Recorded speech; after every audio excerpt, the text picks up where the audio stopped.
broke the silence. Welcome to the final episode of Chewing the Breeze podcast for 2023.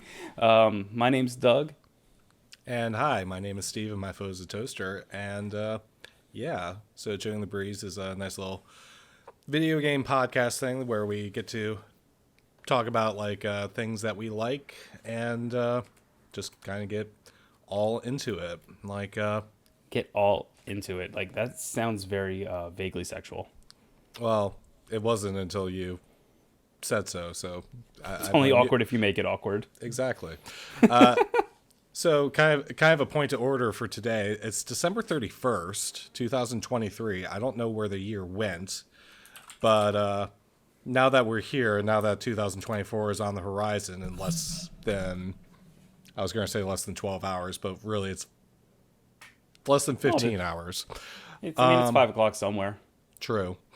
Less than 12 hours, on that side of the world. Why not? Hey, Theo, how's it going? I wanted to we wanted to go ahead and go through 2023, what we liked from it, and talk about upcoming things in 2024 that seems like they're going to be pretty cool, or even if they're not pretty cool, something we're looking forward to. I don't know. I mean, I'm not going to talk about it if I don't think it looks pretty cool. Well, I mean, I'm going to talk about it. Wow. We always want to start off with little life events, stuff something cool that's been going on. So what's been going on with you, since it's also been a hot minute just because of life since we've been able to record? So I basically had to reconstruct my computer. I think when it comes down to it, my old computer, it just basically, point of reference, it had a solid state drive that was 120 gigs that was hosting the operating system. And for anyone who does not know, that is very, very small. Because again, it was one of the first solid state drives that I think came out around in general. So I probably did not need to go to the lengths I did and spend the money that I did to fix my computer. But I went ahead and did that. And now I have a brand spanking new computer that seems to be working pretty darn well. So pretty happy, pretty excited. But that was basically my December. I wound up having to stream off the Xbox and the PS5 for a couple of weeks while I was getting things fixed. And off the Switch? Oh, you can't stream off the Switch. That's ridiculous. And off the Switch? Yeah, totally. And off the Switch? I did actually play the Switch a lot because one of the games that we're going to be talking about, Super Mario RPG, it had some stuff that I had to practice off stream, and we'll talk about that eventually. How about you, Doug? How have you been since the last time we recorded and everything in general? Well, I managed to get both food poisoning and a stomach virus, but I'm not going to talk about that. But at the same time, so let me drop my monitor down because my camera's a little high. Yep. But no, so the reason my life got pretty freaking hectic, and my life's going to be hectic for roughly the next 18, the rest of it, is of years, is my wife is expecting. We're expecting in June, so it's going to be a different kind of a experience going forward with life. So I'm like, all right, now I have 6 months to play all the games I want to play. And then I actually was talking to Toast about this earlier. I know people had been giving the PlayStation Portal a hard time, but a lot of the reviews for it have been really good, and I really want it because I was like, this is also be nice just to be able to play it while because the idea of being able to just play the Switch while I'm on the couch, I can do the similar thing with the PS5, just play the PS5 while I'm chilling on the couch. Maybe I'll finally be able to beat Persona 5 Royal. Yeah. One part of me is kind of thinking oh, well, that's silly. You could just play it on mobile. I'm like, no, you can't. You really, really can't play the PlayStation stuff on the mobile app. It is not very, very good. I've attempted it before just to show that I can. My wife just opened my office door, dropped the dog, and ran away. It's a good situation. I wish I had. I'm pretty sure my dog was annoying the crap out of my wife down in her office. Yeah, that makes sense. But Yeah, so yeah, the PlayStation Portal, like, yeah, that technically released in 2023. We can talk about that. Why not? Yeah, Um, like it's sold out everywhere, so apparently it's doing well.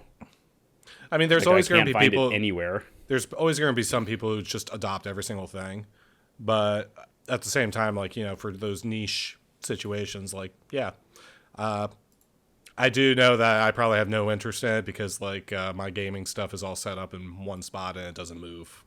Like, that's one thing that kind of helps my decision to not do that. But yeah, I didn't even think about the entire idea where it's just like, yeah, the PS5 is downstairs and I don't want to have to deal with switching. You can say it up lazy. or I'm whatever. lazy. You can say the word lazy. It's fine. I'll prove it. Lazy. Why am I thinking of Camp Lazlo right now? I don't know. I mean, it sounds like, well, anyway.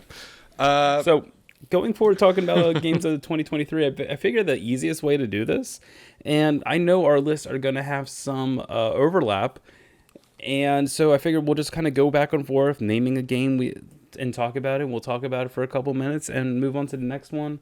We kind of, I kind of divided my stuff into this kind of way. I don't know if you did similarly. Also, this is regardless of not if we actually beat the game because I only beat Yeah. like 20 games this year. I did not But keep track of how many games I beat versus how many I didn't, but I feel like I didn't play a lot of games, like, in general, so. But so like we're gonna have like the games we like this year and stuff like that, and we'll go back and forth. Games we wished we played that came out this year, and some of the games I wished I played are ones I've 100% bought. I think actually, yeah, outside I only don't own two of these games of the I wish I played. Gotcha. And then we're gonna go into 2024 games we're looking forward to, which mine is all but one of them is a JRPG. So I, yeah, I did a little bit better on that front. I've got 3 JRPG titles out of 8. So I want. but I'm fairly certain that we have some overlap or completely overlap on the JRPG stuff, though. yeah, because yeah, but yeah. So what's a game you liked in 2023? I feel like close one. cracked. I feel like one of the first ones I have to mention is Tears of the Kingdom, because that came out early. I played the heck out of it. I still need to beat it. I think that I'm basically going to do a dedicated stream to like fighting all the bosses, so it's going to be spoilerific. It's going to be great. Have you But basically been doing it where you're doing all the shrines before you do any of the actual story content? I found all the shrines. I found all the light roots without a shrine sensor. It was Madman. it was as stupid as it sounds. But at one point, you kind of are coming up to the final bit of it. It's just like, whatever. I think I only needed one hint for the final light route, and then one hint for the final thing. Because the funniest part about getting all the shrines without a shrine sensor and without doing any of the bosses means that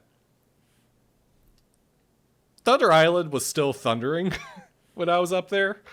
And it's going to be really, really great when I have the Hero's Journey mode, and you get to see me jumping from the main island down to Thunderhead Island over and over and over and over and over and over and over and over and over again. Like, that's half the reason why I actually waited so long, was because I was like, yeah, I'm gonna get the hero mode journey, and then that's just gonna be part of the stream is just watching me run every which way and see the things that I kind of like settle back on and like die on.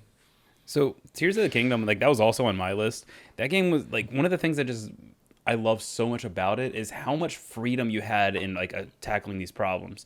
Yeah, because I mean, like famously, you could go after every solution with just a giant bridge, like you just a long bridge you just use to solve every problem in the game. But it was just the freedom of trying to figure out how to go from problem to problem was so good. Yeah. And And like, like the whole world and being able to see it through, like however many years later it takes place. I had a theory about Tears of the Kingdom, and I don't want to dwell on it too long because I feel like that is something we will want to talk about at some point later on down the line. One thing that I was thinking with Tears of the Kingdom was like the whole battery pack system. I feel like they might have switched that like kind of late in development, because I think originally it would have been like a shrine system where it's just like, okay, yeah, you trade out 4 shrines or maybe 4 light roots for an additional battery thing. But then they were like, well, we should make it instead, like, based off of these energy wells, like, that you have to spend resources on. Because these energy wells that I 100% didn't just use one of the early item duplication glitches to get us enough large zonite to get it to max it out. Oh, I did it. I grounded out. It was fun. No, I 100% just like when they had the item duplication glitch. I didn't dupe anything weird. I just duplicated like diamonds and zonite, just grinding stuff, so I didn't have to worry about money or zonite. That makes a certain amount of sense to me. Oh, like, and ancient blades, or the ancient arrow tips, just so I could have a. I don't feel like dealing with this. Answer. Yeah, that's fair. But no, I had a lot of fun going through the game. Like, I don't think I've 100% any of the like enemies like Hinoxes, Moldugas, or anything like that. And like I said, I still have to do all the dungeons. I have to do the final boss, but I think I'm basically in go mode whenever I want to do it. But yeah. Like, so I'm gonna kind of piggyback off that. So like one thing about like the reason I didn't finish freaking Tears of the Kingdom is just there was too much to do. Like I just got overwhelmed like trying to accomplish everything. There was just too much, and a game that like I was actually replaying it last night.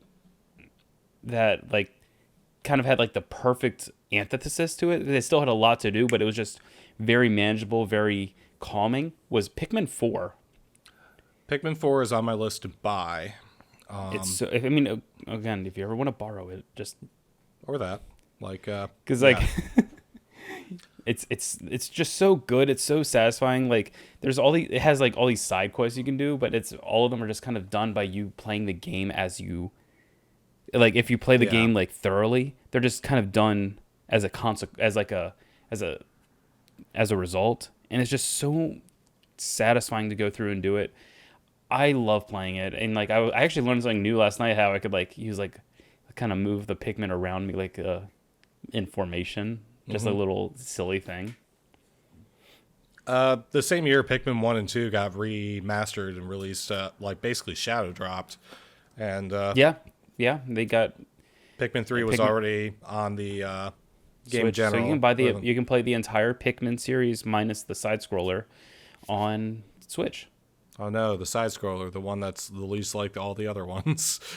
Yeah, I also think people didn't really like that one. But no, but Pikmin 4, and plus they do remove the overarching time limit that was present in all the games. But so the game's structured weirdly. Half the game is the post game. That's weird. So like you can actually do like the first few levels and roll credits, and then it's like, wait, we have to go back. And then you can do, and then from there, a couple more things unlock. Like you can do this thing called Olimar's Journey, where it's like kind of a retelling of because I think this Pikmin 4 is kind of a soft reboot. I could see like, that. And you do like a little soft retelling of Pikmin 1, where you have a 15-day time limit to find 30 ship parts. Which is funny because it was 30 for 30 in Pikmin 1, but once you got really, really good at the game, like on replays perhaps, like you could easily get it done in that way ahead of that time. Yeah, and it's just interesting because it's like, oh, okay, now I'm going to do this. And it uses like the same levels, but they're kind of restructured. And then have like little like efficiency challenges to get some of the better onions in the game. Yeah. And then you have and then you have the rest of the game, which is actually kind of it's not the hardest game, but like the final boss fight was challenging to me. Yeah. I still need to play through Pikmin 4, but it's definitely on my list. And I think like that's definitely a game series I want to talk about on the podcast here at some point or another. Yeah, I loved Pikmin 4 specifically. So another game I played, I I did not beat it, and I really didn't play enough of it for me to really say that I got a full experience on it. But it was just really really cool, and the way it came out of nowhere was phenomenal. Hi-Fi Rush, like basically a action combat platformer that basically Rhythm also game. functions as a rhythm game, because like as you're playing, every single thing around you is like going to a beat. Your And that's character's like, such brilliant level design, by the way. yeah, like your character's basically like, listening to his iPad, which is merged with himself because it's like a or iPod, whatever. I thought it was a Zune. It like, let's be honest, like it's brand name products. Like but basically like he's listening, like his music player is going off and it's just affecting his environment around him, and it's so rare to see a game with such style and like such style and like, such awesome music, combat system and all that, like just all come out like almost out of nowhere. And I think So- it was Robbie Damon voices the main character of that. And it's just such a fun game to play, and it doesn't take itself seriously at all. Yeah. And I love games that just don't take themselves seriously like that and just have a good time. Well, I mean, clearly there's some point to it being taken seriously, because like, they would have had to like refine that stuff like down to Well, no. T, The but- the gameplay honestly does take itself, like the gameplay is very refined and all that. I'm talking about like the story and the characters. yeah, the story like it's basically just like this is a wacky concept and we're having fun with it. Exactly, and like I love stuff like that. Yep. Like you get a little cat sidekick that like you use to like play to the beat. Mm-hmm. And like it was, and wasn't that the studio that did like fudge, what's it called? Evil Within, like horror games before this. I think maybe. Yeah, because it was a Game Pass exclusive, and that one also just stealth dropped. They were like, Yeah. "Hey, here's a cool rhythm game," and it's like, I think Bethesda published it, right? I don't or- know. Or at least one part of that conglomerate or whatever. Hold on.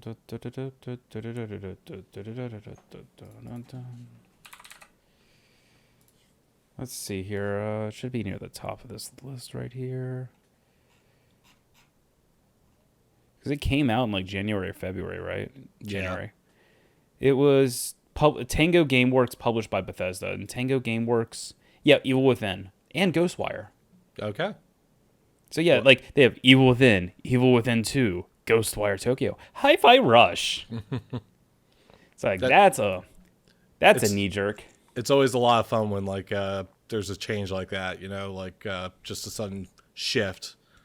It kind of speaks to like, the passion that some people that they had behind it, where it's just like, look, we want to try something new, we want to try something different, and I think it paid off. So yeah, like Hi-Fi Rush I want to get back to. It's not a game I want to stream because like, with some of the music that they do, it's just like, oh well. They do have a this'll- streamer friendly mode. But They then do have it's a like you're streamer friendly taking away that mode. They do have a streamer friendly mode, but if I feel like I'll lose out on some of the experience if I have to do it that way, at least the first time. So, Yeah, I did stream a little bit of it, and I just didn't care. So I was just like, oh, this is the Black Keys. nice. Let's see. I'm trying to debate whether I go off of yours, I go in the music direction, or if I go in the style direction. Go with style. Super Mario Wonder. I 100% of that game. Same. That game is freaking amazing. It's been, what is it, been like 12 years or something since the last 2D Mario game, other than Mario Maker. The last it's one really would have been New Super Mario Bros. 2 on the 3DS. If it's really been that long, holy crap. Yeah. One thing I really enjoyed about was like a lot of different characters to choose from. I am not a huge fan of like the fact that like the character list that they give you was basically, it's just like, these are the easy mode characters, these are the not easy mode characters. I feel like you could have toggled any of them to be easy mode versus not. I feel like they just didn't want to have to come up with a elephant Yoshi. Yeah, that's fair. That's probably exactly what it was actually. I will say I liked how many characters there were, and I was a little annoyed. I was like, here's your character selection. You have Mario, you have Green Mario, Peach, Yellow Peach, Blue Toad, Yellow Toad. Pink Toad. Yeah, it's like, okay. I mean, something for everyone, I imagine, but yeah. I mean, every character played the same except for like the characters that were meant to be like a different difficulty, like the Yoshi and Nabbit. Yeah. I think the only other thing I would say with Super Mario Wonder that I did find to be a little bit underwhelming. I feel like with a lot of Super Mario games, like they give you like a set of abilities and they're just available to you all the time. So the badge system where you swap in like a extra ability that you have, whether it's a parachute cap, whether it's a wall jump that allows you to like ascend a wall, invisibility, which was kind of like that's cool but not. Invisibility was almost like a hard mode thing. I think you can also like get around the invisibility by like having like your name. Like it's kind of like the old Smash Brothers games where you could have invisibility mode, but if you have your name in, it will basically always point out to where you are. Because I did not know that. Yeah. And like the enemies don't sense you, so like it could be an easy mode if you basically do it that way. But in any case, like it felt weird to me that like every single power up in that game that wasn't like, you know, a thing that like literally changed your abilities, like fire flower, bubble flower, whatever. It felt weird when that's like, oh, you don't have wall jumps available all the time. You have to select it specifically. But there were some badges where it's just like, oh, this lets you like run and jump, like, you know, basically do coyote mode jumps like off of things and stuff like that. Those were the types of badges I would have liked to see. Like, okay, you have to opt into this. But yeah. As much as I keep complaining about Super Mario Wonder, though, I did love it. I 100%ed it, and I played a little bit of it with my nieces, and generally speaking, They sucked. Well, yeah, they did. No,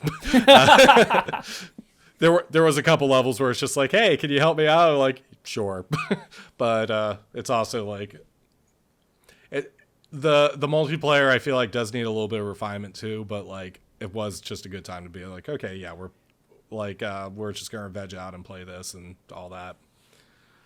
Yeah, no, it's just such a it's hard to quantify because Mario games are just fun. Did you see that study recently? It was like people playing Mario Odyssey were it like helped with like depression symptoms.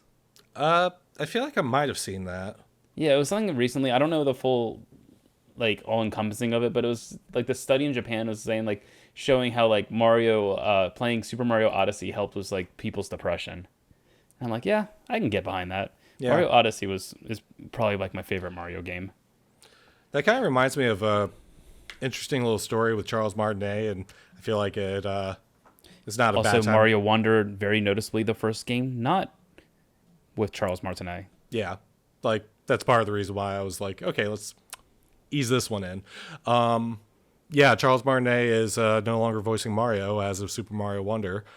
He's still a Nintendo ambassador, whatever all that means, but essentially though, all that kind of reminded me of a story because like there was a Mario Teaches Typing game at one point or another, and it had Charles Martinet's voice. How dare you bring that into this? No, it's a nice story though, because Charles Martinet apparently like they were giving him lines to read like for like, you know, the after level, like, oh, you know, you did poorly, you did well or whatever. And like, you know, Charles Martinet being the sweetheart he is, it's just kind of like, hey, is it okay if I redo some of these lines? Because I don't feel like Mario would say that, oh yeah, that was awful or whatever. He was just like, good try again. Like, and you know, it's just a nice little feel good story to show how big of a heart that guy has. So thank you, Charles Martinet, for doing everything you did with the Mario franchise.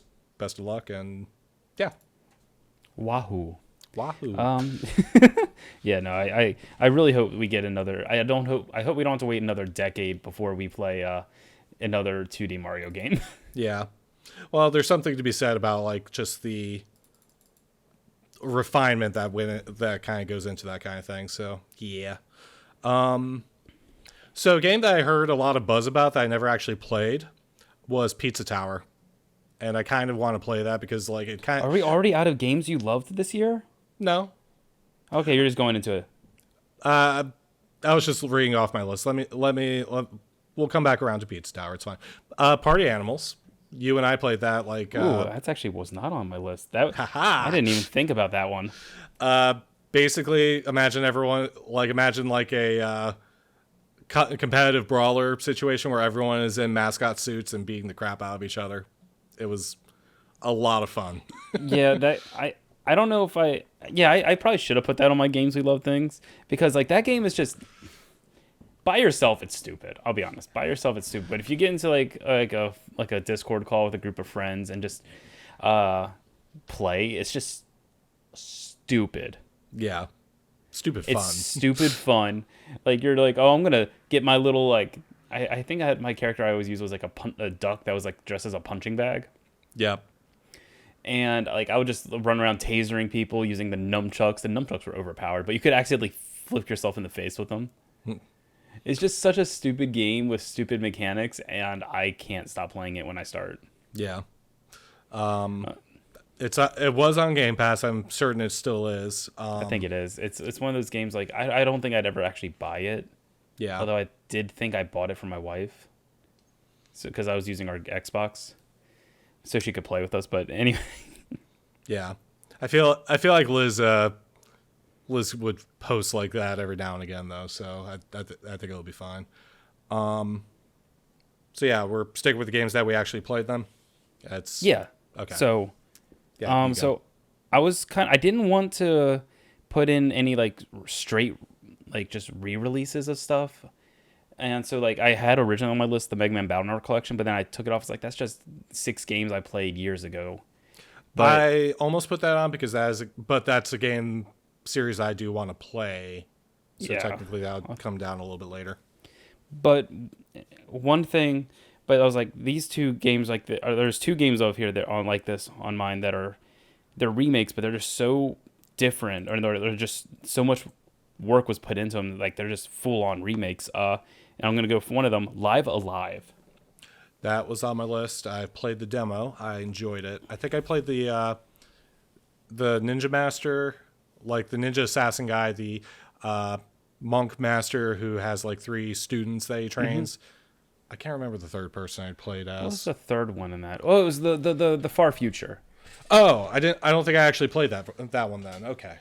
I was watching Orange play it way back when. Yeah, so basically, Live Alive is 7 stories from 7 points in time, like all across history, and then just all like little small like short stories, and they're just, and it's done in an HD 2D manner. It's a re-release, a remake of a Super Nintendo game, and somehow this 30-year-old game felt fresh still. Like it still felt like all these ideas were like very experimental, very like just original ideas, and there there's a little bit more to it outside the 7 stories that kind of tie stuff together, but it's just such a good game. Like I think, sorry to interrupt. I think the thing with Square Enix, like, and I think this was mostly Square, but way back when, was it Enix or was whatever? This was Square. It was Square. Okay. The thing with Square way back when was that they were a lot more experimental, and Yeah. maybe Like, it was one of those things. Terranigma? If you hadn't mentioned that, then I was going to say if they did Live Alive, I want to see a Terranigma like actually get released worldwide, because it only ever went to Europe and Australia, which is a weird reversal because normally Australia and Europe didn't get any of the good games. Weirdly enough, that's also originally how Xenoblade got released. Only to Europe. Yep. So, yeah, like, want to get through the rest of Live Alive, and, yeah, it was moderately successful, like, wasn't it? Like, Yeah, I think it did pretty well. And it got very good reviews. And I just I want to see like more kind of in that style. Like Yeah. just like taking a chance and just doing a bunch of short stories like that. And like they all use the same combat system, like a tile-based combat system, not unlike the Trails games. yeah. But it was very unique, and like all the characters, like it fit. That combat style fit every character. like the scenarios they're going through. Whether like you're doing the martial arts tournament arc or the Akira adjacent arc. Yeah. Like it was really, really well done. The music, I think it was Yoko Shinomura. Was it Yoko? I think Yoko did the music for that. Yeah. So, speaking I just wanna of, make sure I'm right. Yeah, Yoko Shinomura. yeah, When I name a name, I want to make sure I'm right. true. Yeah, so Live Alive, I definitely want to see more of that. And also, kind of a also fun fact, Megalomania, the boss theme for that, is actually like basically where the naming of Megalovania from the Undertale series comes from. Yeah, that's the boss theme. The Megalomania is the boss theme in all the Yeah. games. Speaking of another game that did not get localized to Europe the first time around, Super Mario RPG. There you go. That was the other remake of mine. Yep. Yeah, I'm pretty sure you knew that. Yeah. So that came out in November. So we're officially at the point where we're jumping around a little bit. I am Yeah, currently going I've been through jumping and- around. Yeah. This is the point where we're both doing it though. So Wow. Super Mario RPG though, I played through that game off of stream in its entirety, and then I've been playing through it again on stream in its entirety. I love that game. I loved it back when it was released, and I feel like this is one of the most solid remakes I've ever seen. They add a couple things here. They changed a couple lines from the original localization because, like, you know, there's probably some stuff that just wouldn't pass muster as much. I disagree with one or two of the changes that they made, but other than that, it's stellar. I played it for the first time this year and I loved it. It was just very relaxing. Like it was low stakes, and it was a short game as well. Like compared to like a lot of the games I play, they'll go on 30, 40 hours. I think I was done in 13. Yeah. And it didn't feel like it was rushed. It didn't feel like it was short. It was what it was. It didn't outstay its welcome and it moved on. Yep. And I loved it. And I feel like the soundtrack still holds up very, very well.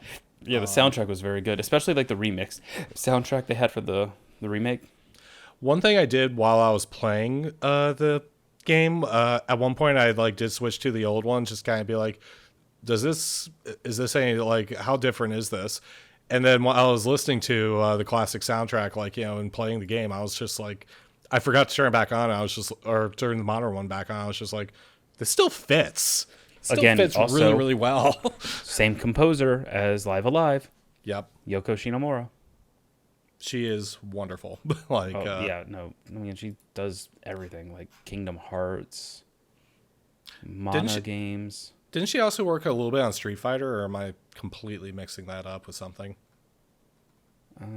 Street Fighter 2, yeah. Haha, yes. Usually I'm bad with composers and stuff, so I'm very happy I remember that. Yeah, she has done so much Kingdom Hearts, the Mana, like I said, Xenoblade. Oh yeah, she was on Xenoblade. I forgot about that. Final Fantasy 15. Yeah, there's just so much. And Mario and Rabbids. Okay, let's go. Excellent. But yeah, I'm always a fan of games that have like turn-based combat, but you still have to engage a little bit more, like the timed inputs. Yeah. I always love those. And Super Mario RPG, I believe, is the game that kind of introduced action commands into RPG games. Really? Okay. I wasn't sure about that. Yeah. Like, they were called timed hits for Super Mario RPG, and I think they switched to action commands for later on. Final Fantasy VIII had it so that you could activate, like, you could hit R1 while slashing with your main character in order to deal bonus damage. With the entire idea of it's like, oh, he's got a gun blade, and you hit the trigger at the right time. But I do think Super Mario RPG is the very first one that was just like, nope, you hit a button. I know at the that's a right big time thing and from bonus. Legend of Dragoon. Yep, the Super Mario RPG came out before Legend of Dragoon. Oh yeah, no, I know that, but I know that like Legend of Dragoon was like a big part of that game. Yeah, very much so. Which Didn't Legend of Dragoon also get like a re-release this year? It got re-released on PlayStation Extra. Like it's Yeah. just like the straight PS1 version. It's nothing Yeah. different. So speaking of like, we're talking about some good music. How about I don't know if you bought this game yet, or you might have. The 8 Rhythm Final Bar Line. I did not even put that on my list, but I forgot about it.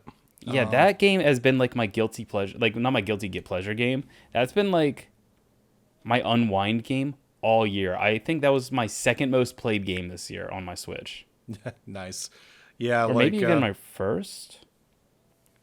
yeah, I was just actually talking to my girlfriend yesterday that even if Final Fantasy is kind of failing in like story or gameplay, uh, the music is always pretty baller. So definitely like a And they rhythm keep game adding. about it. Well, also a Final Bar Line, like they have DLC for a bunch of other franchises, so you can play like The World Ends with You music in it. Yeah, Xenogears got added. Final Fantasy 16 got added after the fact. excellent. So many franchises, Live Alive and Bravely Default music.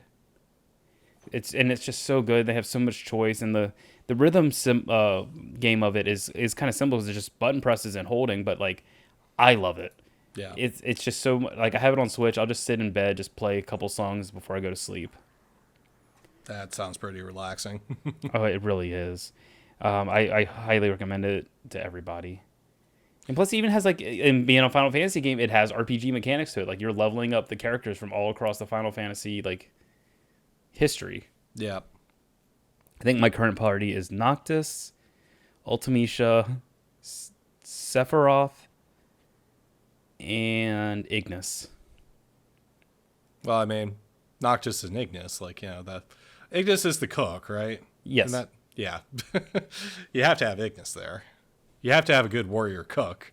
By the way, Sea of Stars. I was actually thinking about bringing that one up a little bit later, but Sea of Stars is definitely another game that we're going to be playing. Okay, there we go. It's another game that I want to talk about in conjunction with the other game. Sea of Stars is 100% going to have a dedicated episode. Yeah, so won't go too much into it here. It's my game of the year. I think I would agree with that. I know what like my top 5 is. We can talk about it towards the end of today. But spoiler alert, Sea of Stars is my game of the year. Yeah. I dove so far into that game. Like it had everything. It had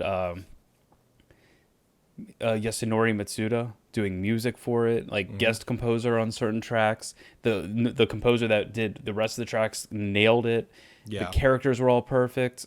Oh, the combat. There's so much I can say about that game, and I can never stop gushing about it. It was such a beautiful game. I think the only thing I would consider weak about it is like some of the characters, and I'm even saying some of the main characters. Like, yeah, they could have done a little bit more with it, but like, no, See, that's a point that's an argument I want to have with you, but it's not today. Not here, yeah. But no, like I very much enjoyed it. I 100% that one as well. And one thing I will definitely say that I liked about it, like I like it when a game has an in-game system telling you how to 100% complete it. And the Sea of Stars one was pretty good about that. I think the only thing I didn't like, the only other thing that I was like, oh my goodness, I have to do this now, was the mini game. But after I started to understand how it works better, when you read the rules, it helps. I got so hooked. So, well, again, conversation for a different time, but they have a mini game in it, like all great classic JRPGs do. And I got hooked on it. It was like this little clockwork based game. I played so much of it. Like I played so much more than I needed to. Yeah. So. But yeah, that Sea of Stars, perfect. Sabotage Studio, I believe, was the name of it. The company. They also did The Messenger. Both of which we will talk about at a later time. Most likely, it's probably gonna be a sooner than later episode. But yeah, Sea of Stars, perfect. Play it, fucking play it. Shit. Sorry, I lied to you though. I lied. Sea of Stars was not my game of the year. Oh, okay. Um, uh, I'll just jump right to here because it's kind of a tricky spot. This game didn't come out this year. This Okay. DLC did. Okay. The Xenoblade Chronicles 3 Chronicles 3. DLC, Future Redeemed. But the DLC was practically its own game. It was Different story, basically like- its own game, yes. Yeah. It took me about 20 hours. It's not as long as the other Xenoblade games by any stretch of the imagination. But, so like whenever I would talk about it, like not counting the Xenoblade DLC, Sea of Stars is my game of the year but the Xenoblade 3 DLC it was a culmination of all three Xenoblade games. Like, spoiler alert, and I mean it's in all the previews for it. You have Shulk and Rex, the protagonists of the first two games, as party members in this. And you can fully take control of them. In any Xenoblade game, you can take control of any party member. And you can take and then you don't have the Xenoblade 3 protagonists because it's a prequel. But you have this new character, Matthew, who gives off the biggest freaking Monkey D. Luffy energy of any video game character I've ever seen. He's an idiot, but he understands exactly what's happening. Fair enough. And I loved it. I cried so much during that finale, during that game. It gave me kind of like, it made it really fun to complete all the objectives on the map and stuff, because it like gave me checklists and stuff like that, and I could not get enough of that. It was a hard one to actually go and finish, because then I knew Xenoblade would be over. Yeah. Xenoblade is on my list to be playing this year, like in terms of like getting through it finally. It's so good. So good. And then of course more Trails, like when we get to that. Yeah. So let me see here. I have 4 more games on my list. I think I'm about around that point too. Octopath Traveler 2, I played the demo of it. I want to play more of it. Okay. Wait. I still have 4 more games on my games we loved list. I haven't gotten to games I wish I played yet. Since I technically played Octopath Traveler 2, I just dropped that one. Like, okay. Okay. Cool. so, yeah, I didn't know all right. I mean, you played the demo too. Did you play the? I played the proper game? demo, but I wasn't counting the demo like you were. But we can still Gotcha. go into it. Like, I only played one mission of the demo, and that was, what was his name? I cannot remember any other names. I can hardly. I know it starts with either an O, a C, a T, an O, a P, an A, a T, or an H. Yeah, because that's how they do that. Yeah. I had the samurai guy and That's the who I cowboy played guy. as. I didn't do the cowboy. Yeah. I basically started with the cowboy and then got to the samurai, and I was just like, got so far with the samurai that I was like, okay, cool. Because I think the 3-hour demo period basically gives you enough time to get through 2 intros if you let yourself. You don't drag your feet. Yeah. So yeah. From everything I've heard about Octopath 2, it's such an improvement and so freaking good that I want to deep dive those games. Yeah. So yeah, I don't have anything more to say about it. Like, You know, like why do you want to go back to it though? Hikari. I liked His name was I liked Hikari. I liked Octopath Traveler 1 pretty well, but I didn't finish it. Octopath Traveler 2 seemed like more of the same thing, and like when you're in the early game, like grinding like with stuff, it's very, very enjoyable. And I already think like the story that they're kind of building up for this one like seems very, very interesting. So I definitely want to see it. And if I get partway through and I'm just like, okay, it's no longer vibing with me, I think I'd still like what I get out of it. That's fair. Yep. Okay. Yeah, I just want to get into it because of all the positive buzz I've heard about it. Yeah. Let's see. So, I'm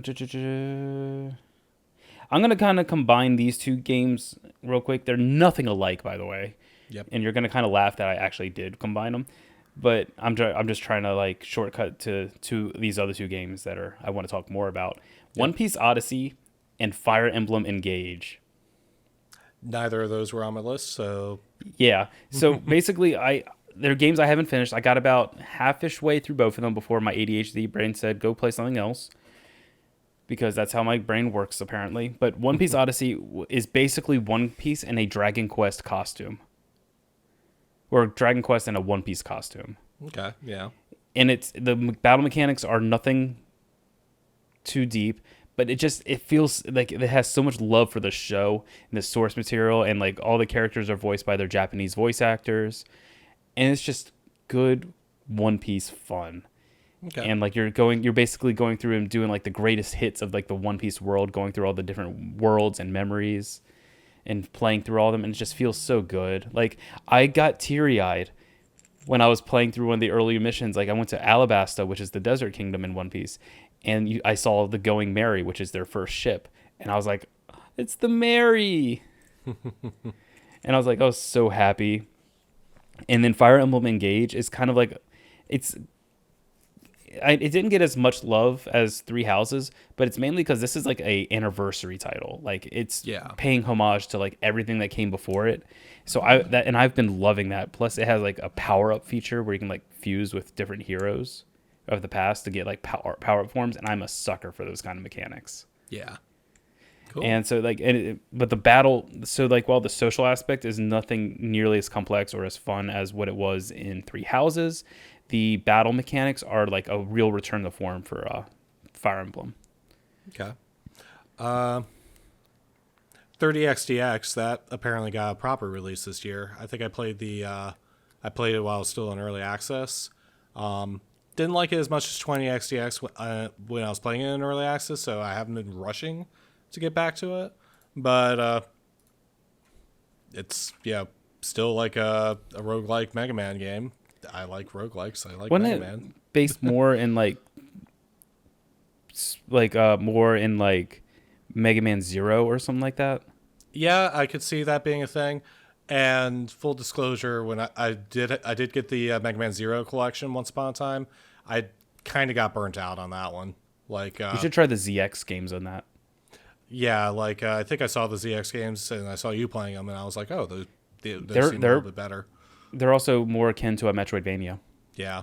I think the only other thing to say about that, part of the problem with the Mega Man Zero games was that, like, I feel like there was a lot of like BS, like death traps that you had no way of seeing because of the screen being so small, and they didn't do anything to adjust the screen like with the remake.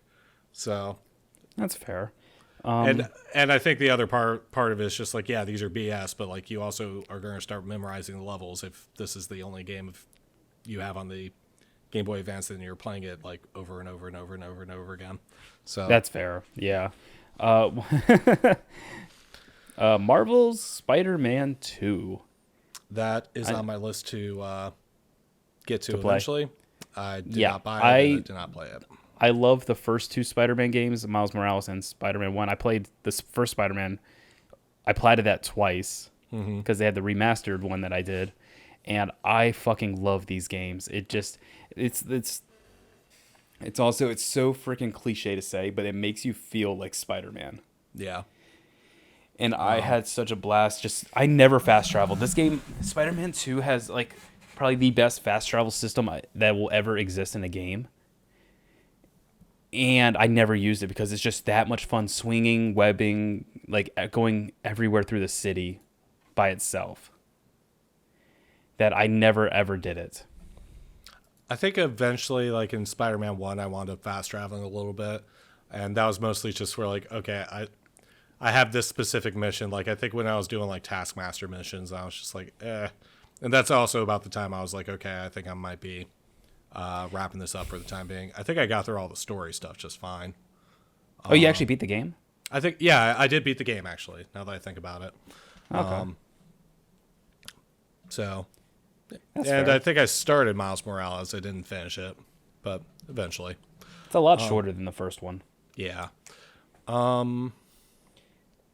Wargroove 2 came out, and I I think I I'll be played. honest, like I know it came out and I didn't put it on my list because like I don't know why I just wasn't feeling it like I did with Wargroove One. I didn't play a lot of it, so I do want. It's one of those ones where it's just like I played it. I do want to get back to it. So that's all I really have to say about that one. I have one more game on my list for games I love this year. May I guess? Yeah. Final Fantasy 16. Yes. That game was so much fun. I mean, yes, let's get the it's not turn-based. But it's a fantastic story that's well performed by all the voice actors in it. Yeah. Freaking Ben Starr, Ralph Ineson as Clive and Sid nailed all their bit parts, and the battles are the most anime bullshit you'll ever see in a Final Fantasy game. It was so much fun. Like every boss battle that happens, like, okay, how can they top that? How can they top this now? What the how they're gonna? It just kept getting more and more insane, and like, but in a good way. You basically are just getting to the point where you're like, okay, just show me what's about to blow my mind. I'm ready for it. Nope, I was not ready for that. Okay. Yeah, no, it was just I loved it, and the story that was set up. It's I can't get enough. You're eventually playing that, right? I am eventually playing that. I haven't bought or played it yet. I'm going to say this about Final Fantasy 16 though, like because you just kind of mentioned like, oh, it's not turn-based, it's not Final Fantasy. I'm sorry, but Final Fantasy has never had it's never been perfect. Oh no. I didn't say it's not Final Fantasy. No, well, what I'm saying is that's what a lot of detractors to it because it's not Okay, turn-based. thank you. I'm not doing that bullshit. It's like, Yeah. Well, you're one of the most kind of you're one of the least gatekeepy people I know. Like you're just kind of like get in here, enjoy. I'm so here for it's it. like I'm just like if you don't, I'm like the only reason I try to pressure people to play things is I just want to share my absolute joy about those things. Yeah. So, but yeah, for people who are like Final Fantasy 16, that's not really a Final Fantasy game, and it's just like, guy, Final Fantasy has not had a defined. This is like the one time I didn't randomly have Final Fantasy 16 just chilling in here because I forgot to put it back on my shelf. Yeah. I was just gonna pull it out and be like, huh, Final Fantasy 16. Yeah. But the Final Fantasy series hasn't had a defined formula to it, like since Tactics at the very, very, very least. Yeah, they kind of reinvent what they do every game. Like the only like consistent thing Final Fantasy has is a great story. Yeah. And like, yeah, I was just talking about this recently too. Final Fantasy, even if they're doing like every time they did a new Final Fantasy, even if they were like reusing concepts from prior games or whatever, like let's just use the big summon from the Final Fantasy series, usually the most powerful one, Bahamut. Bahamut is the best boss fight in Final Fantasy 16. Nice. It was. Whew. He was introduced in Final Fantasy 3, reused in Final Fantasy 4, 5, and 6. But every single time they're reusing him, even when it's a SNES game, they're redoing all the assets like for, the character sprite because every single time they're like, no, this is not Final Fantasy 4, this is Final Fantasy 5. Like, I don't care if it's Wasn't Final he Fantasy. basically a backglider in Final Fantasy 13? Yeah, probably. Yeah, I think he was like a backglider. But yeah, like so essentially like every single thing like that Final Fantasy doesn't stick to their stuff. They reintroduce concepts but like they don't like go into it like just being like, oh, whatever. I think the only time where they basically like broke that one was Final Fantasy X-2 because they were just like, well, we have a perfectly rendered thing and we need to release an update. We need to release a new game like and not spend a lot of time on it. And it's the first time where they were like, no, we're reusing assets. But we got more to tell with this particular thing. My hair's going all wonky. Yeah, you're about to do like an alfalfa thing going on right there. Yeah. But no, I'm sure once you play Final Fantasy 16, we'll do a whole ass thing about it. Yeah. But Well, I love that game. yeah. I might be out of games to talk about. Well, I'm out of games that I had played or games that you played I didn't play. So I'm out of my games I love for this year. okay. So I can get us started and then you can take over the conversation. Pizza Tower. It's basically like an old school Wario game, like in terms of you pick up power ups and like go through obstacles and do this and do that. I have not played any of it, but from what I've seen, and kind of like with kind of the splash it made, I'm like thinking, oh, okay, interesting. This game, it's insane. I watched a friend play it. It is the most insane game I have seen ever. Like I could not. I was like watching him play it and stuff, and I was like, "This is just so crazy," but everything makes sense, and I love this. I want to play this, so that's a game I want to get onto my list. I was kind of hoping it would hit other consoles because I'm very much a console gamer, but It's only on Steam right now. it's only on Steam as far as I am aware. Got it. I could be wrong, but but yeah, that's one I really want to get into, want to play. Um, it's insane, and it's animated like those old like home video almost. Is that what that show was called? Home video, home movies. Oh, home movies. Yeah, home movies was the one that was on Adult Swim.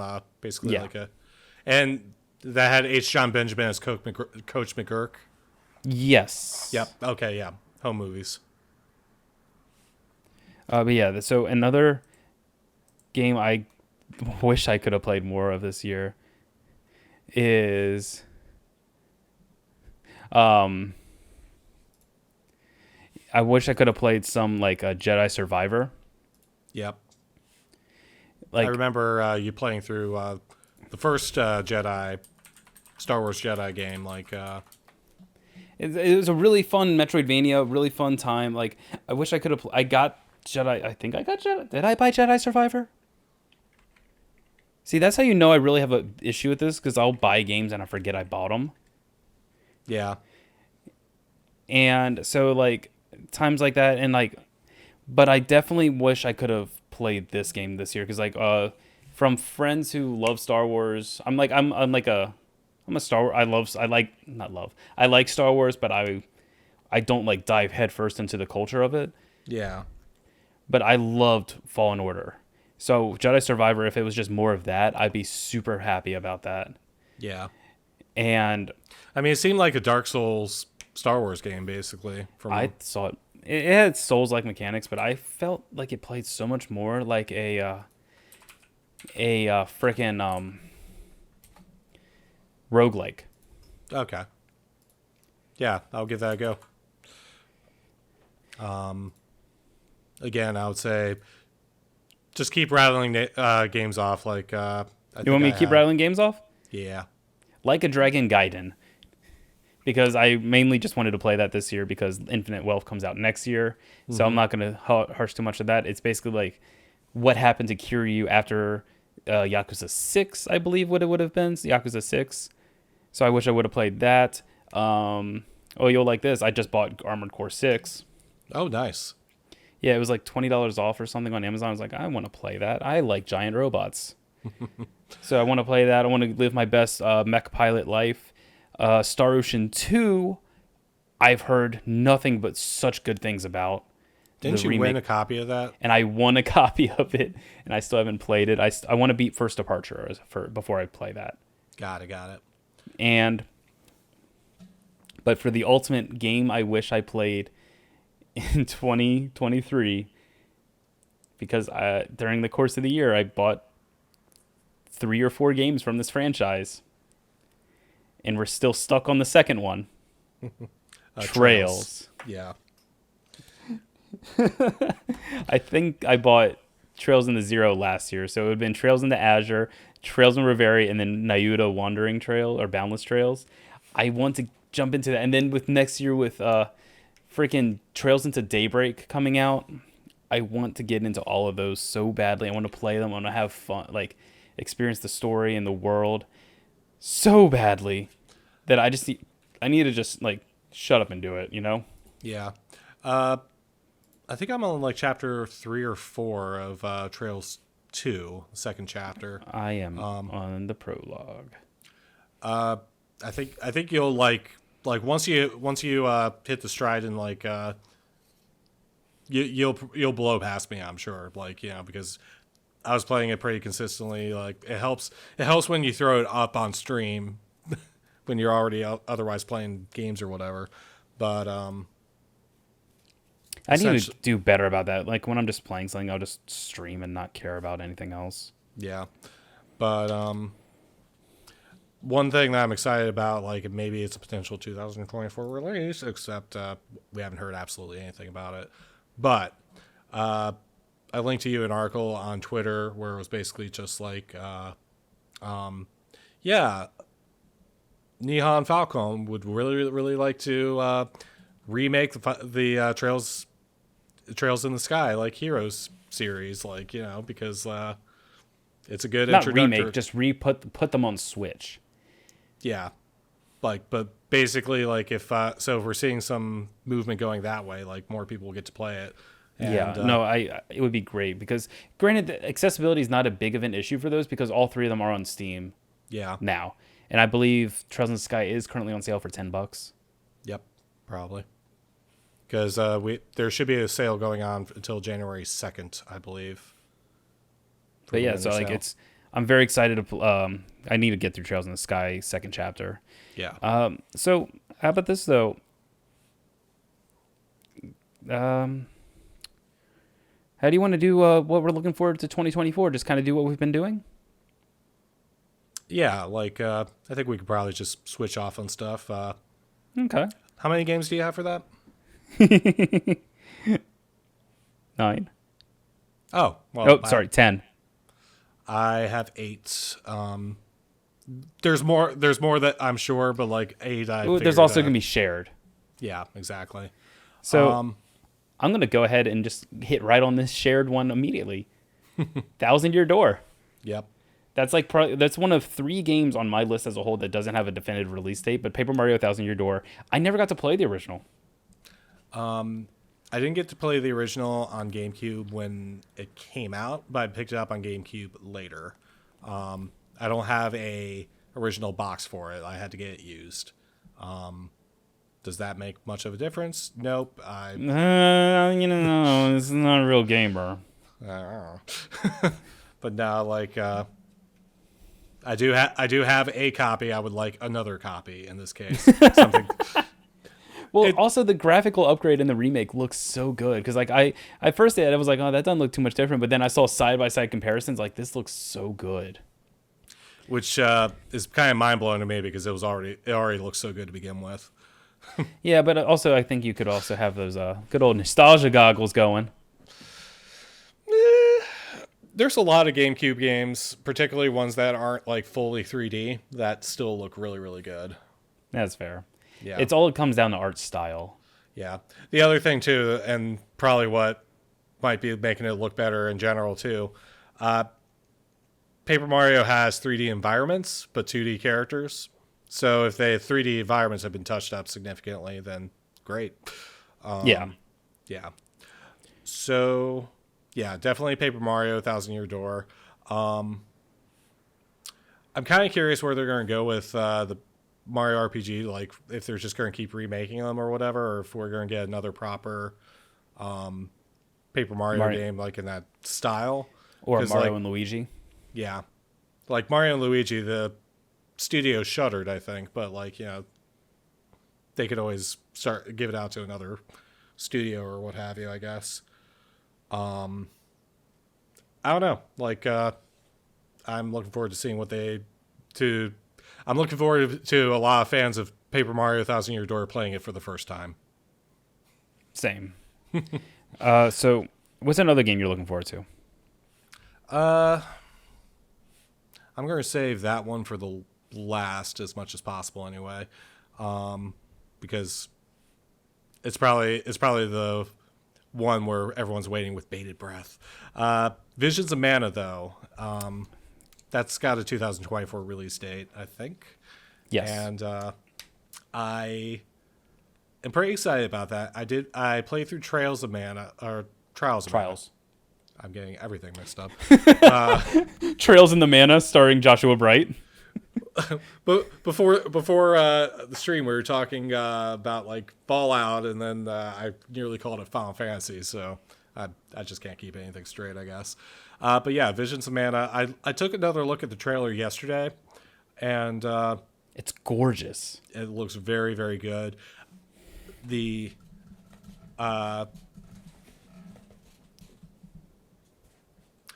sorry, I think I just got distracted. I'm listening to a lo-fi list, and like every now and again, it has voiceover, and I'm just like, why? Hi Kirby. But yeah, Visions of Mana, like the trailer, like it showed off like some stuff that had like familiarity to me, like as someone who played through Secret of Mana and stuff like that, like the Mantis Ant boss and this and that. So I definitely am very, very curious to see what they do with that. And I like Trials of Mana a good bit. I'm not sure if I can say that I 100%ed it. Sorry, but that see. poo-poo wasn't at your comment. My dog just put like her entire mouth on my nose. Yeah. How dare. But yeah, Visions of Mana. Very much looking forward to that one. So It's another game you got. I'm gonna knock out the last remaining non-JRPG on this list. Actually, I think that's the only non-JRPG on this list. The Plucky Squire. I have not heard about that at all. So it's enlighten me. I don't know the name of the company, but it's coming from James Turner's company, who was a lead Pokemon designer for a few years. And it's basically this game where it's like it takes place inside of a book where you jump in and out of the book from 2D and 3D environments, exploring this art room and stuff. And it just looks so dang cute. It's like an action adventure. It looks heavily inspired by Legend of Zelda stuff. And it's been in development for quite some time. There's been quite some trailers about it. I think it's supposed to come out next year. I really want to see it or play it. Okay. I feel like maybe I have seen some trailers or something. It looks like that. super cute. Yeah. Cool. So I'm just I had a couple of these split up, but for some reason, but I can't remember why. But in any case, Hades 2, the beta is apparently coming out. Hold on one sec. Hold on.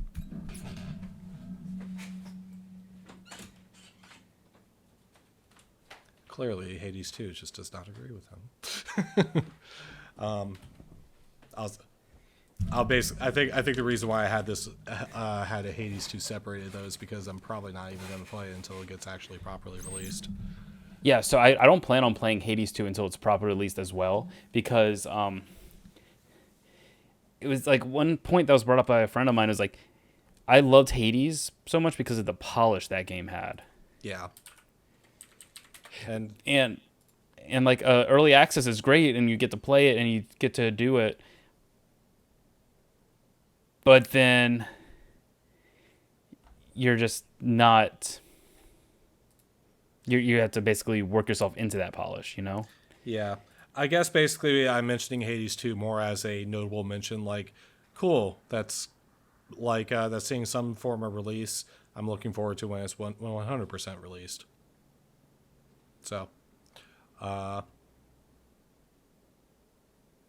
yeah. Let's see. What else? You got Hades 2. Okay, that wasn't on my list at all. Let's just knock it out. Trails into Daybreak. Yeah, that's definitely another one that It's it's coming. one of those, Well, it's already out in Japan, but it's getting localized. Oh, sorry, Trails Through Daybreak. It looks cool. The main character looks really cool. I want to see where the story goes, and yeah. the only reason why that wasn't on my list is because I want to get through some more Trails games, and that means second chapter. So Yeah, But- I know. but that's on my list. That's eventually. So kind of a more off the wall game to be mentioning. Well, actually, I mentioned a game that I have a bit of nostalgia for, and there apparently a sequel is coming out that I didn't know about until we started putting together our list here. World of Goo 2. Yeah, they announced that at the Game Awards. I was actually really shocked. I did not. I did not watch the Game Awards, so I didn't. It was not on my radar at all. You know, that game was full of charm, and like I'm really shocked they're coming out with another one. World of Goo 1. When that came out, me and my now brother-in-law basically spent all night just going through the entirety of the game. So I have a lot of fondness for that one. Yeah, like I haven't even seen the trailer for World of Goo 2, but like just seeing it on the list, It was just seeing funny. there, I was like, okay, It was really funny. excellent. I'll take a look at that. Ayuden Chronicles, 100 Heroes, the spiritual successor to Suikoden. Yeah, yep. And while I've never really played a lot of Suikoden, the trailer and all the promotional material for Ayuden Chronicles looks so cool. Like the character design, the amount of love you can tell they're putting into the game. I really want to play it. It looks like a very beautiful game. So I definitely want to see that in general. So another game that's a little bit more, maybe a little bit off the wall, and I don't even know if it's actually for my demographic, but we'll see what's what. Spy Anya, because I've been watching Spy Family and been loving it, and I'm just like, nope, I will buy this game and I will play it. I don't care. It looks super cute. It does. It looks like just like a really nice low stakes game. Yeah. It's gonna be low stakes until, oh, by the way, this is the part where you get to defuse a bomb. Like, what? And you have like a little Anya freak out face. Oh my goodness, yeah. Like one of my favorite gifts I got this year was a Spy Family shirt. It's just basically Anya, like, you know, with the little smirk and going, and I'm just like, yes, please. The new Like a Dragon or a Yakuza, Like a Dragon Infinite Wealth, taking place in Hawaii with Danny Trejo as a villain. Ooh. It looks great. I'm probably not going to be able to play it until sometime next year because I still am working through Like a Dragon. But it looks, I want to play. The main character of the new direction for the series is my spirit animal. Oh, a guy with the crazy hair, like yeah, and I'm just really imagines blanking on his everything. name, and I feel so bad about it right now. Yeah. I I really feel need to play those games because like it has like the job change system in it and all that. Ichiban. Ichiban. Yep. I was like, yeah, he's my spirit animal, but I can't freaking remember his name. Thank you, Hero. Yeah, I really need to play that because like I like games where you can change class and do this and do that. So Yeah, the job system's pretty fun in that. yeah. So a game that came up on my list here that I didn't know it was coming out, but I have a lot of hours in the first two games, mostly the first one, Killing Floor 3. I've always heard of those, but I've just never looked into them in any way, shape, or form. I'm not going to say they're the best game, but it's just like, you know, zombie waves coming in and team up with some buddies to deal with it. It's very simple. It's mindless. I love it. I'd say I feel like the balance in I feel like the Killing Floor 1 was actually the better game. Killing Floor 2, like I think they tried to introduce some balance that they didn't quite get it right. But we'll see where Killing Floor 3 leads. Gotcha. Yeah. So yeah, I got two more games myself. Unicorn Overlord. Okay. It's from Vanillaware, and it's a tactical RPG. Like the makers of like 13 Sentinels. Yeah, like I think I remember seeing that. Odin Actually, Sphere.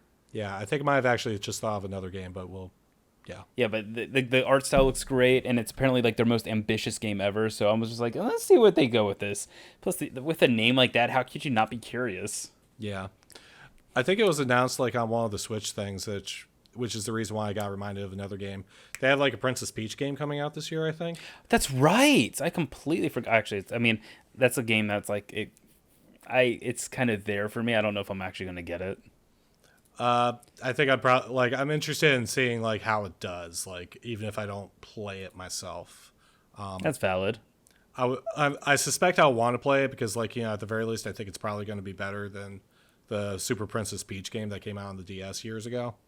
Because I think the idea is like, oh well, Princess Peach is a main character, but then like she's still was like. I feel like putting her like in a role changing game where like where she's kind of flexing like her classical training or whatever looks a little bit more like fun than it's just like, oh, it's basically Mario, but like Peach is rescuing the Mario brothers instead. I don't know. So I'm just gonna kind of fly through these last three because like these are all coming out in February. Mm-hmm. They are all from they're not remakes, not all of them, and they all have the word "re" in them. Save the obvious one, the one that I was saying for last. Okay. So we got Grand Blue Fantasy Relink, which is an action JRPG based off a mobile game, but it looks gorgeous. Like if you've seen the art style for Tales of Arise, it has like a similar like kind of like a portrait-ish art style, but like has big sweeping fights. You cut out for me. It sounds like. I'm still. I can hear popping. you. I can hear you now. All right, but it has huge sweeping landscapes. It looks gorgeous. Huge cast of characters.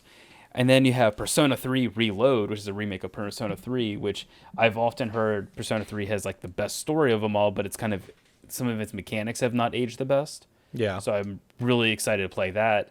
And before I go to the last one, what's your second to last one? The Wolf Among Us 2. I still need to play the first one. The Wolf Among Us was it was a Telltale game. I think it was based off of like a proper comic. Yeah, it is. Yeah, it is. So I'm not familiar with the comic at all. But the story that they introduced in The Wolf Among Us was really, really interesting, and I'm definitely curious to see more about it. I didn't go through The Wolf Among Us like in its entirety because obviously you have branching story paths and stuff. Like you did a playthrough though. I did do a playthrough. And, okay, yeah. I enjoyed it. Wolf Among Us 2, I'm interested, especially because Telltale, they shut down, didn't they? So they're back. They are back. Okay. I think Telltale's making this game. Yeah. Okay. If I'm wrong, I'm wrong. Yeah. So I'm cautiously optimistic, and if it's the same team behind it, then definitely less cautiously. Yeah. So for that obvious last game, we have Kirby's Final Fantasy VII Rebirth. I really want to make a joke answer, but I couldn't think of one in time. Yeah. But Final Fantasy VII Rebirth, it looks so cool. They're finally introducing Red 13 as a proper playable character. It looks like. Yeah. And Cat Sith. Yep. And Sid. And Vincent too, I would assume. Oh yeah, no, he's in the trailer. Did you see who's voicing Vincent? And he's like the voice actor's nerding out because it's his dream role. No, I did not see that. It's Matthew Mercer. Oh my god. Oh man, my heart's all aflutter now. Yeah, no, he was so pumped that he no, everything's been honestly. Side note, everything's been coming up Matthew Mercer lately. Like, he is on fire. He was freaking Ganondorf. Yep. I mean, everything that's going down with Critical Role. Yep. So like, I watched through Vox Machina last year or this past year, and I enjoyed it immensely. And that's obviously like a derived from Critical Role and stuff like that. But still, he definitely got to be very much involved in all that too. So yeah, I mean. Mm-hmm. But yeah, that's like I mean honestly, Final Fantasy I know there's gonna be a third part, and So like I this assume is, there's going to be 7 parts in total, like before we're all done. no, they announced the trilogy. There's a trilogy, but then you also have Intergrade. You have Ever Crisis. Was that like Ever Crisis is like a retelling of all the other Final Fantasy VII media. okay? Crisis Core. Yep. I mean, I kind of am also considering Crisis Core as like a even though it's a remake, like it's basically reintroducing some stuff, especially because like ties in like the new Final Fantasy VII trilogy seems to be tying in Zack like pretty well. And also, they're bringing Advent Children back to theaters. Yeah. I know, but like, I might see it in theaters. I don't know. But yeah, I'm looking forward to it. It's going to be a great game. I was actually talking to my wife last night. It's like, all right, who gets to play this first? It's like, well, I don't want to take that away. I don't want to, you can play it. I don't want to take that from you. And I'm like, you took Remake from me like the second it arrived. You waited too long. But yeah, so that's pretty much like where we're kind of sitting. I'm very optimistic about the next year in gaming, to be honest. Yeah. Me too. 2023. Okay. All right. Hold on. Elephant in the room. There is a game we have not mentioned once today. And it's the game that pretty much captured every Game of the Year award, every accolade. Oh it can yeah, mention. I have it on my list here too, and yeah, I glazed over. I meant to put it on the game I wish I played. Baldur's Gate 3. Neither of us touched. Yeah. Not for any moral reason, not for any like, oh, we don't care about this game. We just didn't have the freaking time. Well, I think it was more like I just completely forgot about it. Like I want to play it, and that's a game I do want to get heavily into. Yeah, it's just I haven't. And but here's the thing, it's a single player game. Yeah. I have as long as I can to play it. Yeah. That's kind of where we're at. I don't want to be dismissive of Baldur's Gate 3 in any way, shape, or form, because it absolutely, from what I've heard, my wife's played it, a lot of my friends have played it. It deserved every single bit of recognition it got. Yeah. I just haven't played it, so I wasn't gonna talk about something I don't know about. Yeah. And same situation. Like I think I do want to play like the same studio did Divinity. Yeah, Divinity Original Sin, and I want to give that a proper playthrough as well. I don't think I'm thinking I have to play through Divinity Original Sin before Baldur's Gate 3, except I own one right now and not the other. So right. Yeah, so that's I guess we didn't talk at all about this. I didn't ask you to think about it. Feel free to say I cannot think of anything. But I guess the only other thing I want to ask you about 2024 is there anything that they could shadow drop that that would basically just kind of be like, nope, this clinches it. This is the best year in gaming that's ever going to happen. Xenoblade Chronicles 4. Okay. Or X.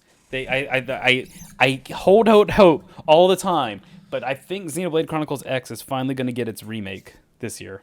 Yeah.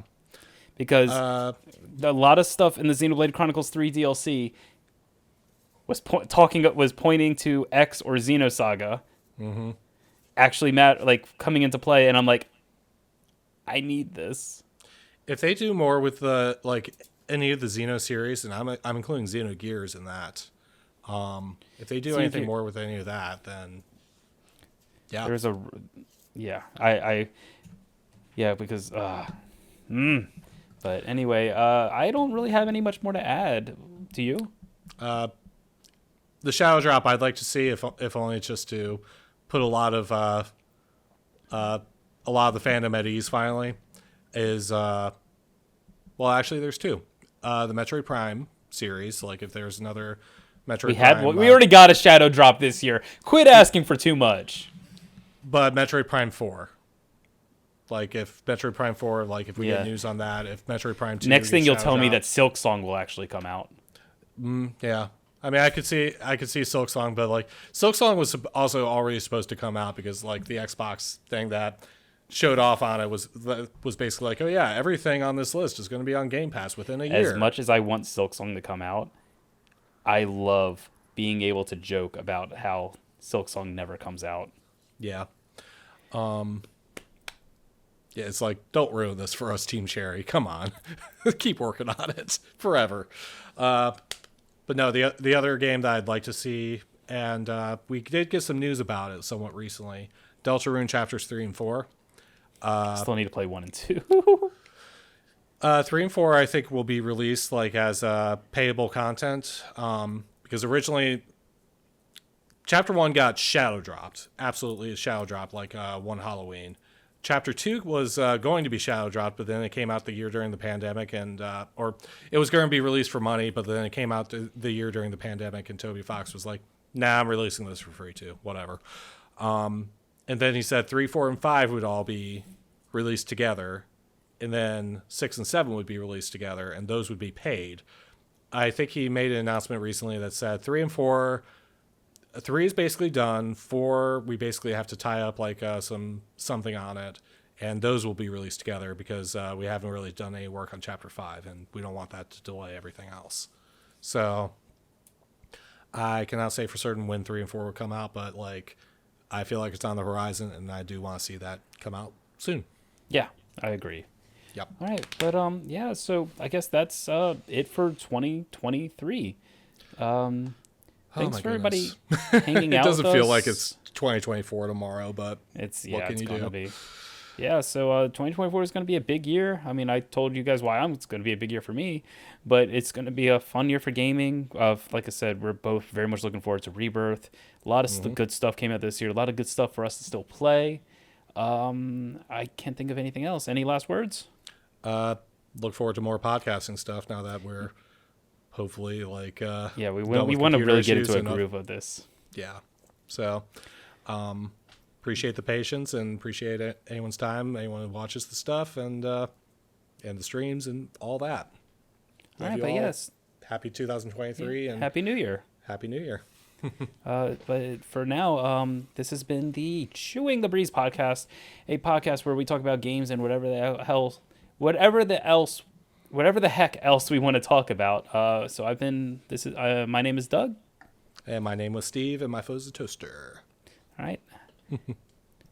Whatever Bye. the else. Bye.